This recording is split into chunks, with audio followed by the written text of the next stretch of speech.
Pemirsa, kasus dugaan smart toilet terus didalami Kejaksaan Pelabuhan Makassar melalui laman LPSE.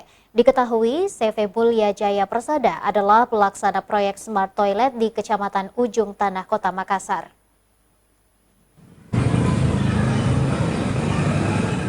Berdasarkan penelusuran tim redaksi Selebes TV di laman LPSE Kota Makassar, pelaksana proyek kasus dugaan korupsi smart toilet yang berada di Kecamatan Ujung Tanah, Kota Makassar, yakni CV Mulya Jaya Persada.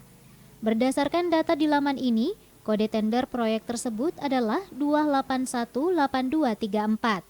Peserta lelang sebelumnya diikuti sebanyak 16 perusahaan. Sementara nilai pagu paket yang tercantum untuk proyek tersebut senilai 1,1 miliar rupiah.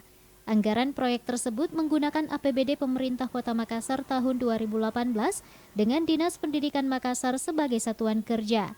Ada 7 sekolah yang tercatat dalam penerima proyek smart toilet di Kecamatan Ujung Tanah, antara lain SD Impres Tabaringan 1, SD Negeri Tabaringan 5, SMP Negeri 7 Makassar, SD Negeri Ujung Tanah 1, SD Negeri Ujung Tanah 2, SD Impres bertingkat Tabaringan 1 dan SD Impres bertingkat Tabaringan 2.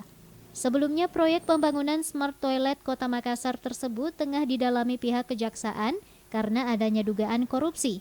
Sudah ada beberapa pihak yang diperiksa termasuk Dinas Pendidikan, pihak rekanan dan perwakilan sekolah. Wahyu Saputra, Selebes TV.